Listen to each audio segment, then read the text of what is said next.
بدر کی جنگ کے بعد ابو سفیان کا غرور آسمان کو چھونے لگا تھا۔ اب وہ پورے کانفیڈنس میں تھا کہ اب مسلمانوں کو ختم کر کے ہی دم لیں گے۔ اس نے فوراً ایک عظیم لشکر تیار کرنا شروع کر دیا، پورے 10,000 آدمیوں کا لشکر۔ کتنا؟ پورے 10,000۔ اور یاد رکھیں اس وقت مدینہ کی کل آبادی، مرد، عورت، بچے، بوڑھے، سب ملا کر بھی 10,000 نہیں تھی۔ جب رسول اکرم صلی اللہ علیہ وسلم کو اس تیار ہوتی ہوئی فوج کی خبر ملی تو آپ صلی اللہ علیہ وسلم نے فوراً ایک اہم مشاورت طلب کی۔ سب جانتے تھے کہ کھلی جنگ اس بار ممکن نہیں ہے، کچھ نیا، کچھ مختلف سوچنا پڑے گا۔ اسی میٹنگ میں موجود تھے حضرت سلمان فارسی۔ انہوں نے تجویز دی کہ مدینہ تو ویسے بھی 3 اطراف سے پہاڑوں میں گھرا ہوا ہے، ہمیں صرف شمالی جانب کی طرف دفاع کرنا ہوگا، اور مدینہ کے اندر جو یہودی ہیں وہ آلریڈی ہمارے ساتھ ہیں، ہمیں ان سے کوئی خطرہ نہیں ہے۔ تو پھر فیصلہ ہوا کہ شمال کی طرف ایک خندق کھودی جائے گی، ایک ایسی خندق جو دشمن کے لیے ناقابل عبور ہو۔ 120 فٹ جگہ کھودنے کا ٹاسک دیا گیا۔ ایک منٹ، 120 فٹ کتنے ہوتے ہیں یہ؟ مان لیجئے ایک کرولا گاڑی ہے جس کی لمبائی ہے تو تقریباً 5 کرولا گاڑیاں اگر ایک لائن میں کھڑی کر دی جائیں، اتنی لمبی صرف ایک جگہ بنتی ہے۔ اور یہ کام ان مسلمانوں نے کرنا تھا جنہوں نے بھوک کی شدت سے اپنے پیٹوں پر پتھر باندھے ہوئے تھے۔ لیکن انہی ہاتھوں نے بہت تھوڑے وقت میں مدینہ کے شمال میں 6 کلومیٹر لمبی خندق کھود دی۔ جی ہاں، 6 کلومیٹر لمبی، یعنی اگر آپ 36 فٹ بال سٹیڈیمز ایک ساتھ جوڑ دیں تب جا کر بنتی ہے اتنی لمبائی۔ اور اگر گاڑیوں میں تولیں تو 6,560 کرولا گاڑیاں اس خندق میں آ سکتی تھیں۔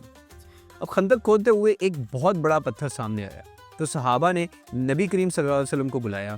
آپ نے کلہاڑی اٹھائی اور زور سے اس پتھر پر مارا اور فرمایا کہ شام میرا ہے، میں اسے اپنی آنکھوں کے سامنے دیکھ رہا ہوں۔ پھر دوسرا وار کیا اس پتھر پر اور فرمایا کہ ایران بھی میرا ہے، میں اسے فتح ہوتا ہوا دیکھ رہا ہوں۔ اور تیسری ضرب کے ساتھ وہ پتھر ٹکڑے ٹکڑے ہو گیا اور آپ نے فرمایا کہ یمن کی کنجیاں بھی میرے ہاتھ میں دے دی گئی ہیں۔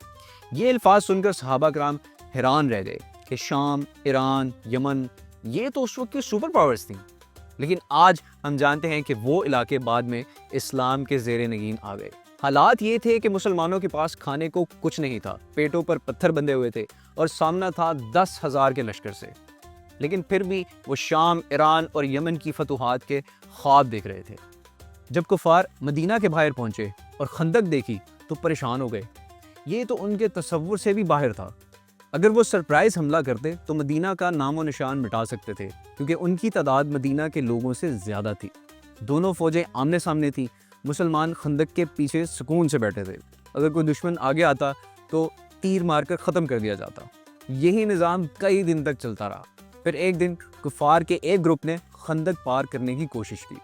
اس گروپ میں شامل تھا ابو جہل کا بیٹا، لیکن پھر حضرت علی میدان میں اترے اور ان کے لیڈر کو قتل کر دیا۔ باقی سب بھاگ گئے۔ یہ منظر ایسا تھا جیسے کھلاڑی نہیں بلکہ مکہ والے جنگ ہار رہے ہوں۔ لیکن ابو سفیان ابھی بھی باز نہیں آیا۔ اس نے ایک اور چال چلی۔ مدینہ کے اندر جو یہودی قبائل تھے ان سے رابطہ کیا اس نے، اور اس نے کہا کہ اگر تم مسلمان گھروں پر حملہ کرو، ان کی عورتوں اور بچوں پر، تو مسلمان پیچھے ہٹ جائیں گے اور ہم ان پر آسانی سے حملہ کر دیں گے۔ یہودیوں نے ہاں کر دی۔ انہوں نے آہستہ آہستہ مسلمانوں کے محلوں میں چھاپے مارنا شروع کر دیے۔ اب مسلمان 2 طرفہ جنگ میں گھر گئے تھے، خارجی دشمن اور اندرونی بغاوت میں۔ کچھ صحابہ نے تجویز دی کہ کفار کے ایک گروپ کے ساتھ ڈیل کر لینی چاہیے اور ہر سال فصلوں کا 1/3 حصہ انہیں دے دیا جائے، مگر رسول اللہ صلی اللہ علیہ وسلم نے فرمایا اگر یہ اللہ کی طرف سے ہے تو ٹھیک ہے، لیکن اگر تم اپنے بچوں کو بچانے کے لیے اتنی بڑی قربانی دینا چاہتے ہو تو ایسا نہ کرو، ہم آخری دم تک لڑیں گے۔ ایسے میں کہانی میں آتا ہے ایک زبردست ٹویسٹ۔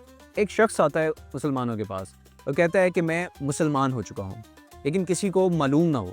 رسول اللہ صلی اللہ علیہ وسلم نے فرمایا کہ تم جو کچھ کر سکتے ہو کرو، ہم بہت بڑی آزمائش میں ہیں اس وقت۔ اس شخص نے پہلے یہودیوں سے ملاقات کی، ان سے کہا کہ مکہ والے دھوکہ باز ہیں اور وہ تمہیں اکیلا چھوڑ جائیں گے، اگر پھر بھی ان سے اتحاد کرنا ہے تو ضمانت میں کچھ آدمی مانگ لو ان سے۔ پھر وہ گیا ابو سفیان کے پاس اور کہا کہ یہودی کبھی کسی سے وفادار نہیں رہے۔ ابو سفیان نے یہودیوں کو کوئی ضمانت نہیں دی۔ یہودیوں کو اس بات پر شک ہوا اور یوں یہودی اور مکہ والوں کے بیچ اتحاد ٹوٹ گیا۔ اب مسلمانوں کے لیے صرف ایک محاذ بچا تھا اور وہ تھا سامنے کی فوج۔ 1 مہینہ تک مکہ والے خندق کے باہر کھڑے رہے۔ آخر ایک دن شدید طوفانی آندھی آئی، خیمے، برتن، ساز و سامان سب اکھڑ گیا۔ کفار بھاگ گئے اور جیسے ہی وہ واپس گئے مسلمانوں نے یہودیوں کی طرف توجہ دی۔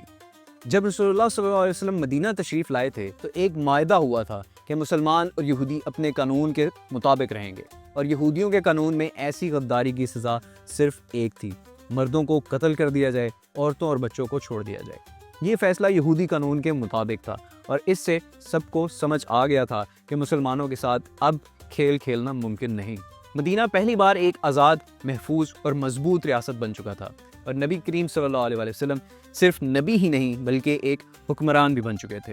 اگر آپ کو یہ ویڈیو پسند آئی تو چینل کو لائک، شیئر اور سبسکرائب ضرور کیجیے۔